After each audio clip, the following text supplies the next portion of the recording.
June 23rd, 1997, San Francisco, California. After completing her shift at a coffee shop in the Crocker Galleria, 18-year-old Kristen Modafferi vanishes without a trace. Even though coworkers report seeing Kristen with a blonde woman, she is never identified, and bloodhounds track Kristen's scent to the edge of the Pacific Ocean at Land's End, over 6 miles away. Weeks later, a man named Jon Onuma phones in a fake tip in which he falsely accuses 2 women of murdering Kristen. But even though Onuma does a number of suspicious things and multiple women accuse him of abuse, no conclusive evidence ties him to Kristen's disappearance. After that, the trail went cold.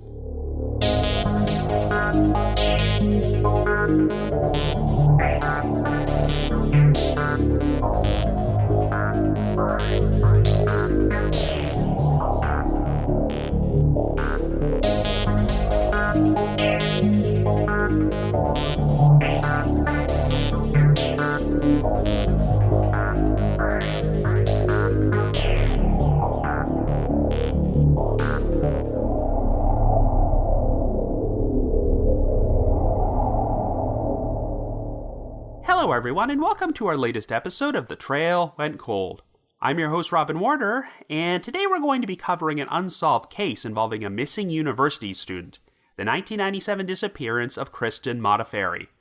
That voice you just heard narrating our intro was Gretchen Piening, the latest winner of our most recent Trail Went Cold listener voiceover contest, so thank you very much, Gretchen.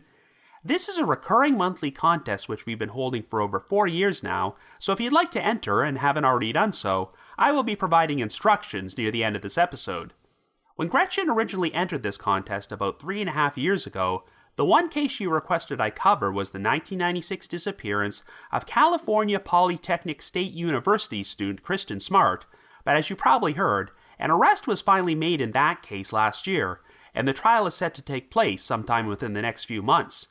So for this particular episode, I decided to cover another cold case from California involving a young university student named Kristen, which took place 1 year later.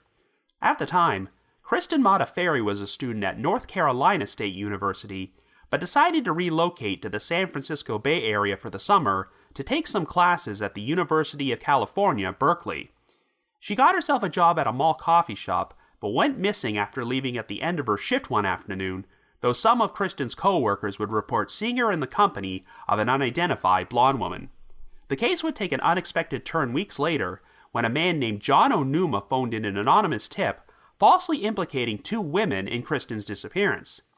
While he attempted to write off the whole thing as a stupid prank, suspicion mounted that Onuma might have been personally involved in what happened to Kristen, particularly since there were numerous women who accused Onuma of abuse, and he would reportedly use other women in order to lure his victims to him. But no conclusive evidence has ever implicated Onuma, and this is one of those frustrating cold cases in which there are a lot of different pieces of the puzzle, but they just don't quite fit together. Some of the information you'll hear today was sourced from the website findkristen.com, which is run by a man named Dennis Mann, who lived in Kristen's hometown of Charlotte at the time she went missing, before he volunteered to assist with the search effort, and he remains a major advocate for her nearly 25 years later. Mann also released his own multi-episode podcast about this case titled Find Kristen, and has made every effort to piece together what happened to her, but we still don't have any definitive answers. Anyway, before we get started, just a quick reminder that The Trail Went Cold is a weekly podcast, which is currently available for download on several platforms, including iTunes, Stitcher, Google Podcasts, and Spotify. So if you like this podcast, be sure to subscribe to it, and please leave us a rating or review on any of those sites to help spread the word and garner us more exposure. The Trail Went Cold is on Patreon, so if you would like to learn how to support the show, please visit our page at patreon.com/thetrailwentcold. For as little as $1 a month, you can garner access to exclusive rewards, which may include stickers and thank you cards, early access to episodes, and bonus content. So with all that out of the way, let us now delve into the unsolved disappearance of Kristen Modafferi.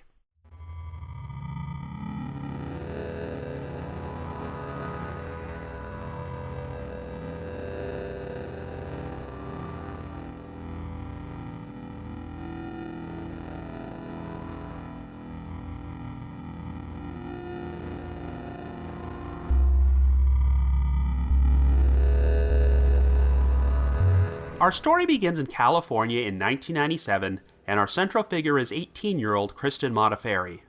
Originally born in Danbury, Connecticut to parents Bob and Debbie Modafferi, Kristen was the second of their 4 daughters, and the family relocated to Charlotte, North Carolina. After receiving a 4-year scholarship to North Carolina State University and completing her freshman year as an industrial design major, Kristen decided to make a temporary move to the San Francisco Bay Area in order to take a summer photography course at the University of California, Berkeley, which would count towards her credits at NC State. She used the internet to find a rented room at a Victorian house located on Jane Avenue in Oakland, which she would share with 4 male roommates, and Kristen officially arrived and moved in on June the 1st, which happened to be her 18th birthday. In order to support herself, Kristen found a job working the morning shift at Spinelli's coffee shop in the Crocker Galleria Mall, located in San Francisco's financial district, and she was also planning to work part-time on weekends in a coffee shop at the San Francisco Museum of Modern Art. At around 3 p.m. on the afternoon of June the 23rd, the day before her photography course was scheduled to start, Kristen completed her shift at Spinelli's and asked her coworkers for recommendations for places to visit. Even though she said she had already been there, Kristen briefly mentioned the possibility of traveling to Ocean Beach, located in Land's End Park next to the Pacific Ocean. But after leaving Spinelli's, Kristen never returned to her residence in Oakland that night and was not heard from again. She did not attend her first photography class at Berkeley the following morning, and never returned to Spinelli's, even though she left behind an unclaimed $400 paycheck. None of Kristen's roommates became concerned enough to report her missing, as they figured she was probably staying with someone, but her father, Bob, left a voicemail at the residence. When one of the roommates returned Bob's call and informed him that no one had seen or heard from Kristen in 3 days, Bob and his wife Debbie hopped on the first available flight to San Francisco, and Kristen's roommates finally reported her missing to the Oakland Police Department. The police did not actually launch an investigation until 1 week had passed since Kristen's disappearance, but the Modafferis remained in the Bay Area performing their own search for their daughter, handing out missing persons flyers, and hiring the services of a private investigator. An intriguing lead was provided by 2 of Kristen's co-workers who reported seeing her with a young blonde woman on the 2nd floor of the Crocker Galleria about 45 minutes after her final shift at Spinelli's ended. According to those who worked with her, it was very uncharacteristic for Kristen to hang around the mall for a long period of time following her shifts, as she had spent the previous 3 weeks leaving as quickly as possible in order to explore the city. Even though a public plea was sent out for this blonde woman to come forward, she never did, and she could not be identified. Investigators decided to use a police bloodhound who picked up Kristen's scent from a pillowcase at a residence, and later wound up tracking the scent from Spinelli's to the number 38 bus stop on Geary Street, located just a few blocks away from the Galleria. Now, this particular bus route traveled west and ended at Sutro Heights Park, located at Land's End over 6 miles away. And when Kristen had mentioned the possibility of traveling to Land's End and revisiting Ocean Beach following her shift, her co-workers told her that the quickest way to get there was to take the number 38 bus on Geary Street. This prompted police to drive the bloodhound to Land's End, and it picked up Kristen's scent beneath the Cliff House, an historic restaurant located near Ocean Beach, and tracked it to a tunnel which was part of the Sutro Bass ruins. After that, the dog lost the scent, and since the location was near a rocky, windswept cliff next to the shoreline, there was speculation that Kristen could have fallen into the Pacific Ocean and drowned before her body was swept away. However, Kristen's family was skeptical of this explanation because the Sutro Bass had a lot of tourist activity and no one reported seeing or hearing anything unusual on the day she vanished. In addition, Kristen had told her roommates that she went to a summer solstice party at Ocean Beach on the evening of June the 21st, 2 days before she went missing. Kristen had also apparently said she went to the party with 2 women, but they were never identified. While the authorities were never able to find anyone else who attended this party or confirm that the party even took place, they could not discount the possibility that the bloodhound had only picked up Kristen's scent near Ocean Beach because she had already been to that location on the 21st, but she never actually went there on the 23rd. Kristen's parents, Bob and Debbie, decided to search through her personal possessions inside a rented room in Oakland and came across a copy of the weekly alternative newspaper, the San Francisco Bay Guardian. This particular issue was for the week of June the 11th to the 17th, and it featured a personal ad which had been circled and read, quote, "Friends, female seeking friends to share activities who enjoy music, photography, working out, walks, coffee, or simply the beach, exploring the Bay Area. Interested? Call me." End quote. Unfortunately, the backlog of the Bay Guardian's computer records for personal ads had already been deleted by this point, so it could not be determined if Kristen had answered this personal ad or placed it herself, or if it even had any relevance at all to her disappearance. However, since the person who wrote the ad had similar hobbies to Kristen, her parents believe she might have written it. On July the 10th, 2.5 weeks after Kristen went missing, the case would take a disturbing turn when an anonymous male caller phoned the newsroom assignment manager at San Francisco's ABC affiliate, KGO-TV. The caller claimed that 2 women from the local YMCA had abducted and murdered Kristen over a lesbian love triangle gone wrong and hid her remains beneath a bridge in the Point Reyes area of Marin County. Well, investigators looked into this lead, but were unable to find any remains or evidence at this location, and after tracking down these 2 women at the YMCA, they denied any knowledge or involvement in Kristen's disappearance and were ruled out as suspects.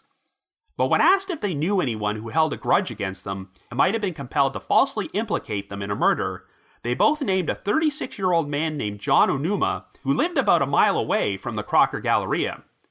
The 2 women both worked alongside Onuma's girlfriend, Jill Lampo, but did not get along with her, and since Onuma believed they were conspiring to get her fired, he responded by threatening and harassing them for it.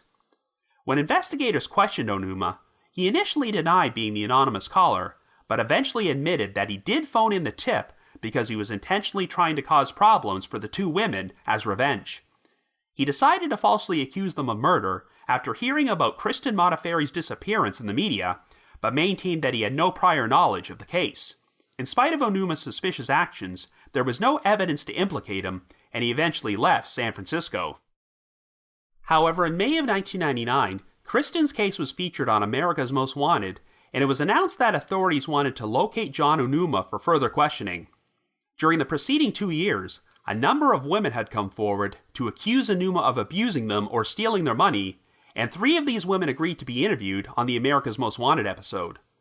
One of the women referred to Onuma as a quote-unquote human vampire who sucks the life out of you, and the victims accused him of such horrific acts as holding them against their will as a sex slave and beating and torturing them with such methods as burning their hands with cigarettes. These women said they did not report these incidents at the time because they feared retaliation from Onuma, and one of them claimed she was being abused by him shortly after Kristen went missing and heard him say, quote, "You know I'm going to have to kill you. I can't let you go. Now you know what happened to Kristen Modafferi." End quote. Only a few days after the America's Most Wanted episode aired, it was announced that a viewer tip had helped the authorities locate Onuma in his native Hawaii, and he agreed to fly to California to meet up with the investigators on Kristen's case and take a lie detector test. It's unclear if this ever took place, but Onuma has never been charged in connection to any of the allegations of abuse against him. Onuma's victims claim that he originally met them through personal ads in newspapers and would sometimes use other women, including his girlfriend Jill Lampo, in order to lure his victims to him. This detail was particularly interesting when you consider the personal ad found in Kristen's room and the sighting of her with the unidentified blonde woman before she went missing. However, it must be clarified that Jill Lampo is a brunette, so the only way she could have been the woman seen with Kristen is if she dyed her hair or wore a blonde wig that day. When investigators performed a search of the apartment that Lampo and Onuma had been sharing and found Lampo's day planner, they noticed that some pages from June of 1997 were missing. This would have corresponded with the time period when Kristen disappeared, and Lampo claimed that Onuma tore the pages out because he believed there was material in there that could come back to hurt him. In June of 2001, Kristen's case would be featured on an episode of Unsolved Mysteries, and while Onuma agreed to participate, the show only referred to him by his first name, and his interview was filmed in silhouette in order to conceal his face, and his voice was digitally altered.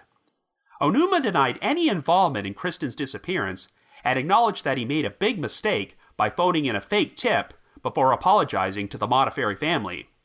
He also claimed that he had passed a polygraph test given by a reputable expert. At some point, Onuma was evicted from the house where he was living in Hawaii, and shortly thereafter, a briefcase containing a number of articles about Kristen's case was found inside the attic. During the early stages of the investigation, Kristen's parents had attempted to contact the National Center for Missing and Exploited Children, but were told they could not provide any assistance since Kristen was legally an adult, even though she had only turned 18 3 weeks before she disappeared. So the case eventually inspired Sue Myrick, the U.S. representative for North Carolina's 9th Congressional District, to introduce a new bill titled Kristen's Act, which would provide assistance to law enforcement and families of missing adults over the age of 17. Kristen's Act would allow for the annual sequestering of $1 million in support of missing persons organizations, including the National Center for Missing Adults, and it was officially signed into law by President Bill Clinton in October of 2000. Around the same time period, one of the Modafferi family's neighbors in Charlotte, Joan Scanlon Petruski, decided to establish the Kristen Foundation, a non-profit organization which offers financial and informational assistance to the families of missing or endangered adults over the age of 18, and the foundation has since provided assistance with hundreds of missing persons cases. Like I mentioned in the intro, a few months after Kristen went missing, another Charlotte resident named Dennis Mann offered to assist the Modafferis by traveling to California and performing his own independent investigation, but I'll be discussing some of the things he uncovered later on. In June of 2015, there would be a new development in the case when Paul Dosty, a retired police officer turned private investigator hired by the Modafferi family, decided to perform a new search of the house Kristen had been living in on Jane Avenue at the time she disappeared. Dosty would be assisted by a cadaver dog named Buster, who had once used his sense of smell to locate the remains of World War II soldiers who went missing in action. Buster proceeded to pick up the scent of what has been described as a quote-unquote chemical plume, which is associated with human decomposition. The dog barked when it picked something up on a drainage pipe and proceeded to follow it to the basement door at the back of the house. This prompted Paul Dosty to recommend that the Oakland PD excavate a concrete slab in the basement, take soil samples, and re-interview Kristen's former roommates. The police responded by bringing in specialists with ground-penetrating radar to perform a search of the basement, but were unable to turn up anything, and since the basement soil was dense, hard-packed clay, it would have been very difficult for anyone to dig it up and bury a body there. In February of 2017, Dr. Arpad Vass, a research scientist and forensic anthropologist who specializes in human decomposition, decided to perform his own search of the residence. He used a proprietary device which detects human decomposition chemicals, and it reportedly picked up signals in an area located between Kristen's former house and the residence next door. More specifically, it picked up a chemical signature denoting the presence of human blood near a concrete slab at the base of some porch steps at this other residence. Back in 1997, the residence had actually been a halfway house for convicted juvenile offenders who violated their probation, but neither Kristen, her family, or anyone in law enforcement was aware of this at the time, and it was Dennis Mann who originally learned this information several months later while he was canvassing the neighborhood. When Kristen's parents agreed to provide samples of their DNA to Dr. Vass for testing, the results reportedly matched the DNA that was found within these human decomposition chemicals. Felicia Aesthorpe, the public information officer for the Oakland PD, would later confirm that since Dr. Vass was using relatively new technology, the results of his findings would have to be delivered directly to the police for scientific and independent verification. She stated, quote, "At this time, the information we need from Dr. Vass to collect samples for his human decomposition testing has not been forwarded to the department. Additionally, no information regarding the more recent blood testing conducted on the porch has been disclosed to the department." End quote. Both Dr. Vass and Paul Dosty have denied this claim and say that the Oakland PD has enough data about the findings to perform their own search of the site, and they believe that Kristen's body may have been there at some point before it was transported away. Around the 20th anniversary of Kristen's disappearance, KGO-TV decided to produce a new segment about the case and managed to track down Jill Lampo, who had long since broken up with Jon Onuma. They convinced her to do an interview, though she kept her face off camera, and Lampo continued to deny any involvement, claiming that she had an alibi placing her at a library on the date Kristen went missing. Jon Onuma also agreed to provide comment for the segment, and he continued to deny his involvement as well. Investigators still consider Onuma to be a person of interest, but after nearly 25 years, there are still no conclusive answers about what happened to Kristen Modafferi. So I guess you could say, the trail went cold.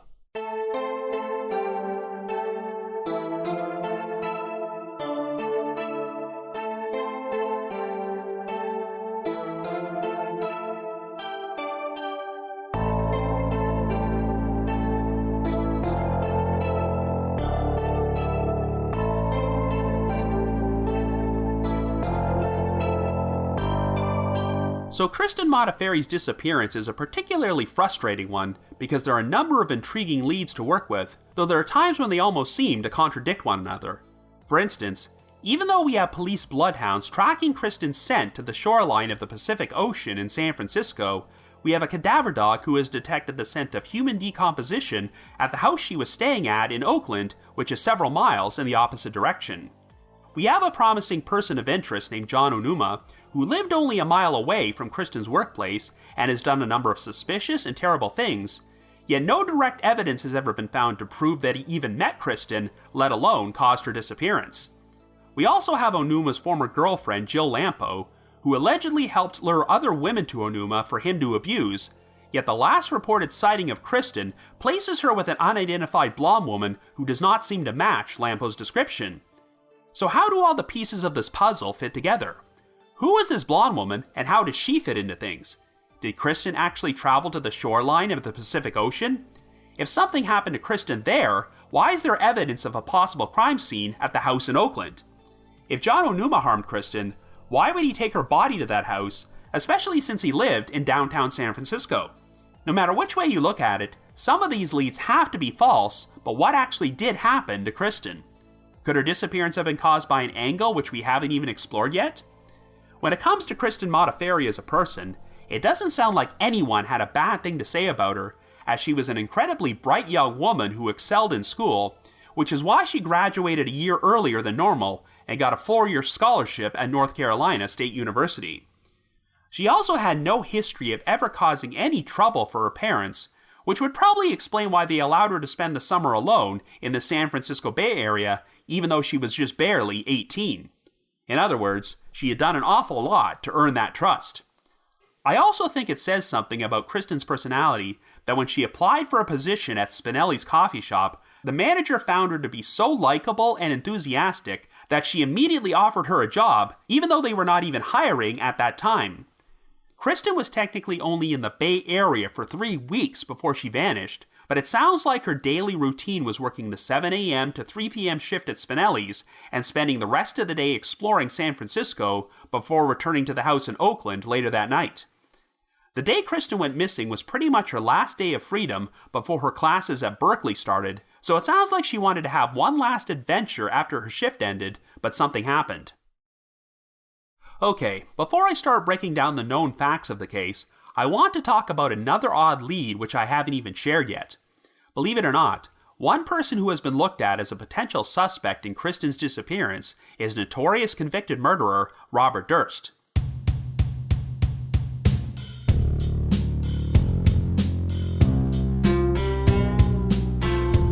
I'm sure most of you already know who Durst is, as he was the subject of the multi-episode documentary series The Jinx, The Life and Death of Robert Durst, which aired on HBO in 2015. Durst has always been the prime suspect in the 1982 disappearance of his estranged wife, Kathleen McCormack Durst, and during the filming of The Jinx, new evidence was uncovered to implicate Durst in the murder of a friend of his named Susan Berman, who was shot to death inside her home in Los Angeles on December 23, 2000. Durst was charged with Berman's murder the day before the final episode of The Jinx aired, and in September of 2021, Durst was finally convicted of the crime at trial and received a sentence of life imprisonment. Shortly thereafter, Durst was finally charged with second-degree murder in his former wife's death, even though Kathleen's remains have still not been found. But as you probably heard, Durst recently passed away in prison. In an odd coincidence, when I actually recorded the original rough cut of this episode, it featured a line where I mentioned that it was unclear if Durst will live long enough to stand trial for this crime, and he wound up dying just 2 days later, which is why I had to go back and do some re-editing for this section. You're probably also aware that Durst once went on trial for the 2001 murder of a man named Morris Black, though he wound up being acquitted on the grounds of self-defense. So officially, Durst has been implicated in the murders of 3 people, but attempts have been made to link him to some unsolved cold cases, many of them involving young missing females. In fact, over 5 years ago, this podcast released a mini-sode about the 1971 disappearance of 18-year-old Lynn Schulze, who vanished while attending Middlebury College in Middlebury, Vermont. The main reason Durst has been looked at as a potential suspect in that case was because he owned a health food store in Middlebury at that time, and Lynn was supposedly seen frequenting the store a short time before she went missing. On November the 25th, 1997, 5 months after Kristen disappeared, 16-year-old Karen Mitchell vanished after visiting her aunt at a shoe store she owned at the Bayshore Mall in Eureka, California, and an eyewitness reported seeing Karen climb into a light blue sedan being driven by an unidentified white male believed to be in his 60s or 70s. At the time, Durst was living in the nearby town of Trinidad and had reportedly been seen frequenting the shoe store belonging to Karen's aunt, as well as a soup kitchen where Karen volunteered, and he also does have a bit of a resemblance to the composite sketch of the older man seen driving the sedan. As for Kristen Modafferi, there really isn't much to link Durst to her case at all, other than the fact that he owned a house in San Francisco during that time period, though shortly after Durst was arrested in 2015, one of Kristen's sisters made a public plea for Durst to come clean and reveal what happened if he was responsible for what happened to her. If you've seen The Jinx, you'll know that Durst sometimes liked to dress in drag in order to disguise his appearance, so one of the more outrageous theories is that he could have been the mysterious blonde woman seen with Kristen at the Galleria. However, the Oakland PD has announced that they have never found any evidence to connect Durst to Kristen's disappearance, and it sounds like he's pretty much all but been ruled out as a suspect. In fact, if it wasn't for Durst's relatively tenuous connection to Karen Mitchell's disappearance, which took place 5 months later, I'm not sure anyone would have attempted to link him to Kristen's case at all. While Durst is undeniably a murderer, it sounds like he only kills people whom he considers to be an obstacle or a threat to him, so I'm not sure that being a predator who targets random young victims like Lynn Schulze, Kristen Modafferi, and Karen Mitchell is part of his modus operandi. The Durst connection was definitely worth mentioning here, but I ultimately believe he has nothing to do with this case. Now, there are alternate theories which do not involve Kristen being the victim of foul play, as it's possible she could have traveled to Land's End on the day she disappeared and accidentally fallen into the Pacific Ocean near Sutro Bass before her body was washed away. In fact, if she was feeling suicidal, she theoretically could have jumped into the ocean to take her own life, but this is one case where I'm pretty confident that there's absolutely nothing to back up the suicide theory unless she did a very effective job at hiding her depression from everyone. I suppose we can't completely discount the possibility that Kristen fell into the ocean accidentally, but the problem is that we can't even conclusively establish that she was at this location on June the 23rd.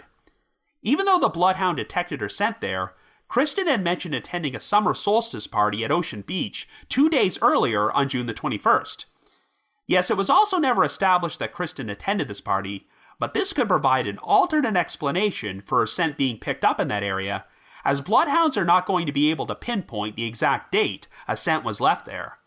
It's possible this entire lead is nothing more than a red herring, but regardless of whether Kristen traveled to that location on the 21st or the 23rd, I definitely believe she went missing because she crossed paths with the wrong person after her final shift at Spinelli's. So I've previously mentioned a gentleman named Dennis Mann who approached the Modafferi family back in 1997 to volunteer to assist them with the investigation. He traveled to California and essentially lived in a van while he tracked down leads and interviewed people connected to the case. It sounds like he expected Kristen to be found within a couple of months, and never dreamed this case would still be unsolved nearly 25 years later, but regardless, Mann has not given up, which is why he continues to run his website, findkristen.com, and released a multi-episode podcast with the same title in 2020.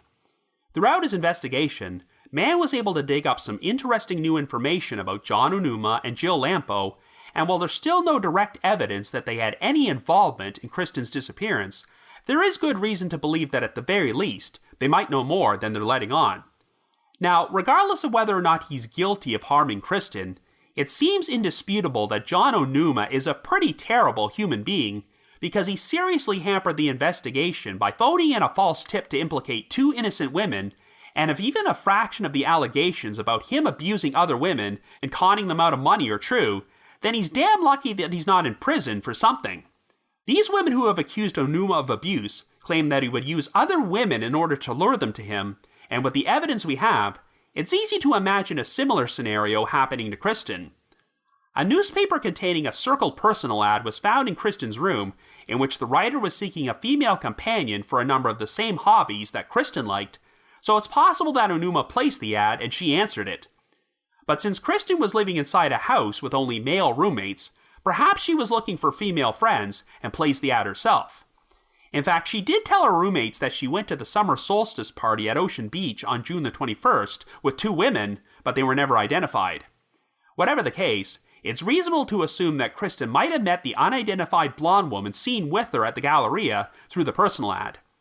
It sounds like it was very out of character for Kristen to still be hanging around the mall 45 minutes after her shift ended, but part of me wonders if Kristen's co-workers saw her from a distance and might have mistaken her for someone else, or maybe they just remembered the date and actually saw Kristen and the blonde on a previous occasion. The co-workers described them as walking shoulder to shoulder, which seems to indicate that they were together, and it was not just a coincidental sighting of Kristen passing some random stranger she did not know. But if the sighting was accurate, then it's possible the blonde had some sort of involvement in Kristen's disappearance, particularly since she's never come forward. Now, if Onuma was behind the whole thing, then the most promising candidate to be the blonde is Jill Lampo, but like I mentioned earlier, Lampo is a brunette. So unless Lampo dyed her hair or was wearing a blonde wig, could it be possible that Onuma was using other women to lure his victims to him during this time period? Well, here's one odd piece of evidence which suggests that Lampo might have some complicity. In June of 2012, Lampo had a very lengthy and emotional phone conversation with her uncle, which prompted him to start taking notes and writing down what she was saying.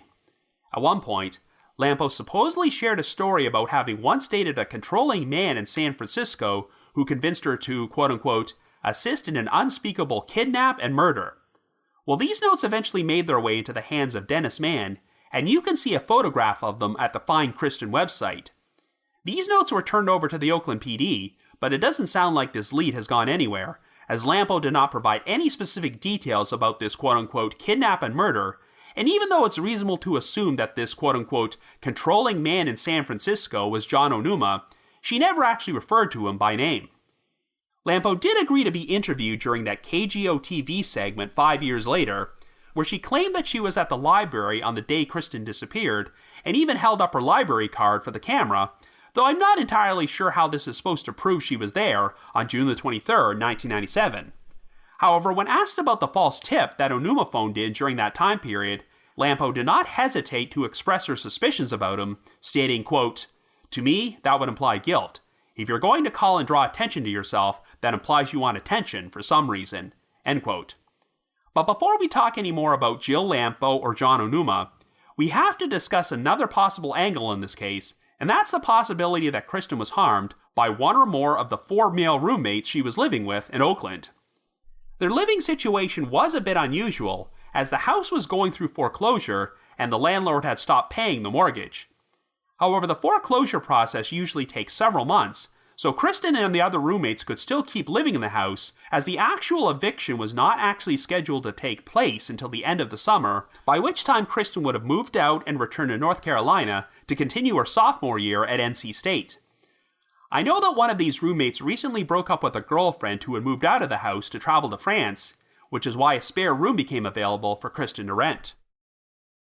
Now, while the idea of an 18-year-old like Kristen living alone in a strange city at a house with 4 other guys she didn't even know might sound like a major red flag, it must be stated that Dennis Mann personally interviewed most of these roommates and thought they were nice, cordial guys who didn't give off any suspicious vibes, so he's inclined to believe that none of them had anything to do with Kristen's disappearance.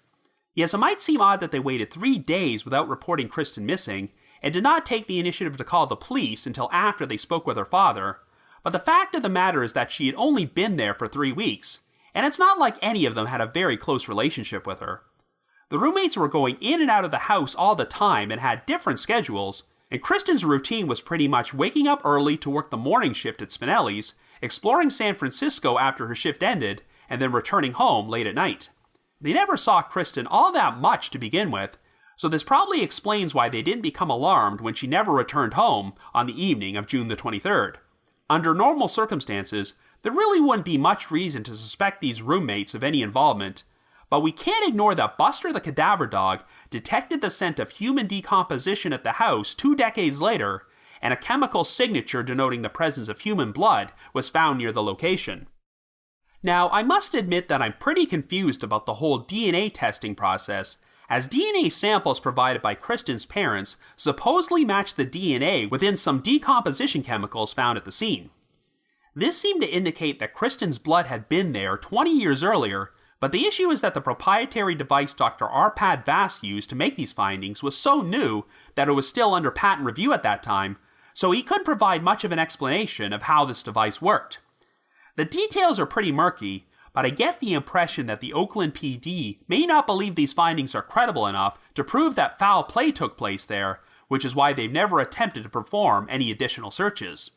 If nothing else, the findings would require a lot of independent scientific verification before they could be used as evidence to make an arrest or bring someone to trial.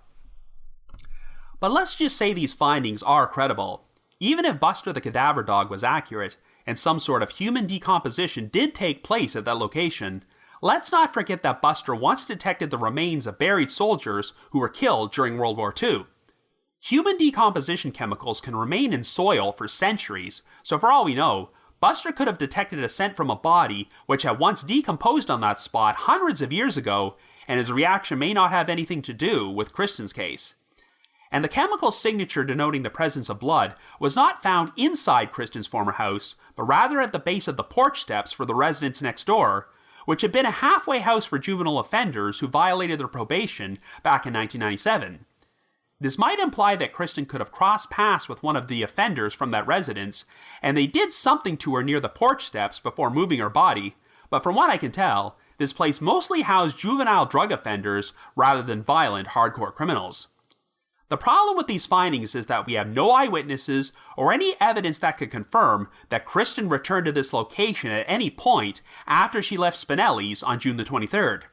Remember, this house was in Oakland, and Kristen went missing in San Francisco, as she always used the Bay Area Rapid Transit System to commute back and forth across San Francisco Bay. Jon Onuma only lived a mile away from the Crocker Galleria, so if he was responsible for harming Kristen, it doesn't make any sense for him to transport her body back to Oakland, unless perhaps Onuma followed Kristen back to her house, or she invited him there. But if something happened to Kristen at that location, what are the odds that none of her former roommates would have seen anything? When I first heard about these new discoveries at the house years ago, I thought they might edge the case ever so closer to being solved, but they've only complicated things and made the circumstances of Kristen's disappearance a lot more confusing. Now, Dennis Mann has presented a very interesting theory about how the police bloodhound which tracked Kristen's scent to the Sutro Baths may have led the investigation in the wrong direction. As you recall, they tracked Kristen's scent from the Crocker Galleria to the number 38 bus stop on Geary Street, and that bus route traveled west to Sutro Heights Park at Land's End. And since Kristen had hinted to her co-workers that she was planning to go there, the police operated under the assumption that Kristen had hopped on the bus, a theory which seemed to be corroborated when the dog detected her scent at that location. But like I've reiterated numerous times, it's possible that the only reason Kristen's scent showed up there was because she may have attended a party at Ocean Beach 2 days earlier. Dennis Mann has speculated that if the police had not mistakenly assumed that Kristen climbed on the number 38 bus, the bloodhound might have tracked her scent to Jon Onuma's apartment, located about 7 blocks west on O'Farrell Street, which is only a block south of the Geary Street bus stop. So theoretically, if the blonde woman seen at the Galleria was connected to Onuma, and she was attempting to lure Kristen to him, perhaps they walked together to his apartment. At the time the bloodhound was used, Onuma had not yet inserted himself into the investigation, and the police had no idea who he was, so you can understand why they wouldn't have considered this angle at the time. It's possible that no one would have ever connected Onuma to this case had he not decided to call the newsroom and falsely accuse his girlfriend's 2 co-workers of being responsible for Kristen's murder, which he has always maintained was nothing more than a bad joke. On one hand, this would have been an incredibly stupid thing for Onuma to do if he was guilty, but on the other hand, he sounds like such a narcissistic and vindictive person that I can actually picture him being brazen enough to falsely implicate a pair of innocent people for a crime he committed. Sadly, when cases like Kristen's get a lot of coverage in the media, it's not uncommon for people to anonymously send in false tips for no logical reason whatsoever. But what's interesting is the amount of details Onuma provided during his call to the newsroom. He didn't just give some vague statement about how these 2 women murdered Kristen.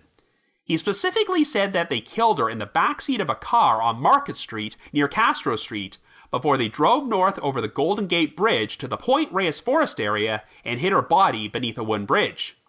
Of course, no remains were found at this location, but you have to wonder if there might have been some element of truth within the details of Onuma's story. If it had ended at the false tip, I suppose I could write off Onuma's involvement as him being nothing more than a jerk who hampered the investigation. But we have one of the women he abused claiming that he threatened her and said she would wind up like Kristen Modafferi. We have some missing pages from Jill Lampo's day planner for the time period Kristen went missing, which he said Onuma tore out because it contained information which could incriminate him. And we also have a briefcase filled with articles about this case being found in the attic of Onuma's residence in Hawaii years after the fact. However, none of this conclusively proves that Onuma ever met Kristen, as he very well could have only learned the details about her disappearance after hearing about it in the media.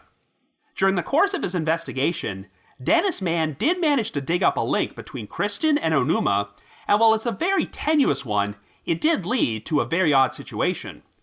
A few months after Kristen went missing, Spinelli's coffee shop hired a new employee named Matthew Luque, who was friends with another employee there named Kelly Strathman. What's interesting is that Matthew Luque had previously dated Jill Lampo before she broke up with him to begin a relationship with Jon Onuma. Now, since Luque didn't start working at Spinelli's until after Kristen vanished, this connection might not mean much, but here's where it gets odd. In May of 1998, Dennis Mann got permission to re-interview all of Kristen's co-workers from Spinelli's, but by this point, Kelly Strathman had since quit his job there, and they did not have contact information for him. Mann managed to get in touch with Strathman years later and communicated with him by email, and it sounds like Strathman was nothing but cooperative, but back then, the other employees suggested that Mann get in touch with Matthew Luque since they were friends and he might have Strathman's phone number. Well, according to Mann, he called Luque up, and the moment he mentioned that he was working with Kristen Modafferi's family, Luque became hostile and completely snapped at him, stating that he didn't have anything to do with that and told Mann never to call him again before he abruptly hung up.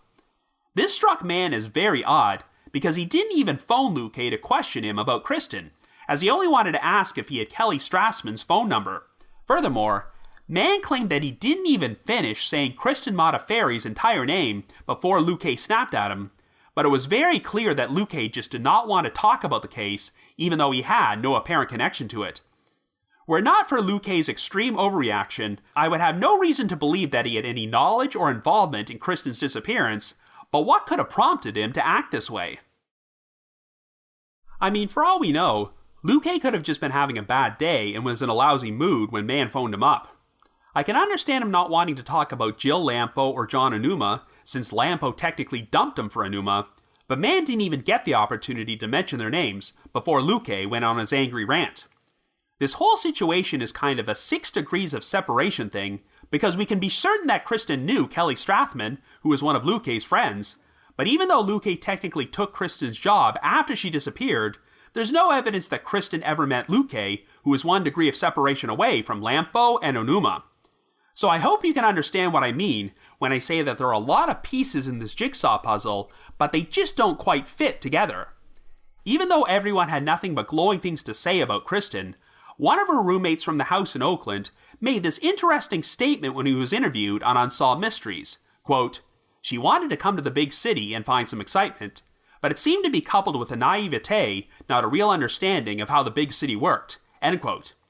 Interestingly enough, during the early stages of the investigation, the police were looking to speak with a young blonde man known only as Tristan, as Kristen had told people she met him while attending a concert at the Shoreline Amphitheater in Mountain View on June the 13th, and spent the night at Tristan's brother's house. I read that investigators were able to track down Tristan and rule him out as a suspect, but the story goes is that the only reason Kristen went to his brother's place is because she missed the last train to Oakland after the concert and was planning to spend the night at the train station until Kristen convinced her that it wasn't safe and offered her a place to crash before driving her to work the following morning. Thankfully, Tristan turned out to be a genuinely decent and helpful guy, because you can see how this situation might have turned out badly if someone like Jon Onuma had offered her assistance. By all accounts, Onuma is a very manipulative con artist which is how he managed to lure a number of women into situations where he could not only sexually and physically abuse them, but scam them out of their money as well. All that being said, while Onuma has been accused of a number of terrible things by many different women, it does not sound like he has ever been looked at as a potential suspect in any other unsolved murders or missing persons cases. So if Onuma did something to Kristen, why did she wind up dead while the other victims he abused were allowed to live? Don't get me wrong, there's definitely a whole lot here to make me suspicious of Onuma, but this case is just lacking that one slam dunk piece of evidence which implicates him. I mean, if you want to make a comparison to the disappearance of Kristen Smart, that's a case where everyone suspected the same person, Paul Flores, from day one, as he was the last person seen with her, and there was a ton of evidence to implicate him. But it still took 25 years to bring up a strong enough case to make an arrest. But there is nothing that conclusively places Kristen Modafferi and Jon Onuma together at the same location, and there are few pieces of evidence which might lean away from Onuma, such as the evidentiary findings at the house in Oakland and the unidentified blonde woman seen with Kristen before she disappeared. I mean, for all we know, maybe that blonde killed Kristen and was acting completely on her own, and Onuma had nothing to do with it. Or perhaps Kristen crossed paths with another predator who has never even popped up on the radar as a suspect. Given that it took 25 years for an arrest to take place in Kristen Smart's case, I guess we shouldn't lose hope that the same thing could happen here after all this time. The good news is that there are a lot of people out there like Dennis Mann who are ensuring that Kristen Modafferi is not forgotten, and if there are people out there who know more about her disappearance than they're saying, then all it might take to break the investigation wide open is for the right person to come forward. So if you happen to have any information on the unsolved disappearance of Kristen Modafferi, please contact the Oakland Police Department at 510-238-3641. That's 510-238-3641. Anyway, another special thanks to Gretchen Piening for narrating the opening of this episode. If you've already entered our listener voiceover contest before, you are automatically eligible for our next random drawing, so you don't have to do anything. But if you would like to enter and haven't done so yet, all you have to do is send me an email under the subject line Trail Went Cold Contest, naming the one unsolved cold case you would most like to see covered on this podcast. So once again, send me an email under the subject line Trail Went Cold Contest to robin.warder@icloud.com. That's robin.warder@icloud.com. Another reminder that The Trail Went Cold is on Patreon, so please visit patreon.com/thetrailwentcold to learn how you can support our podcast and become eligible for some pretty neat rewards. This past month, I released a bonus episode about the death of a man named Joseph Mulvaney, a murder victim whose skeleton was discovered inside a Foot Locker 3 decades after he was killed. And if you're an Unsolved Mysteries fan, you're probably familiar with their segment about this story, which is often referred to as Gabby's Bones.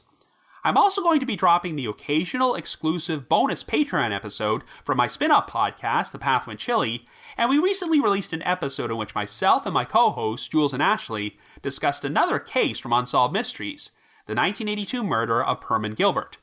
And for our patrons in Tier 3, I've also recorded another new audio commentary track, which can be played over a classic episode of Unsolved Mysteries. I'd also like to give a shout out to our most recent listeners who have signed up with us on Patreon this week, and they are Brandon A., Chris B., Catherine C., Quinn M., Pamela C., Swan J., B., and Brian A. Thank you all so much for your support.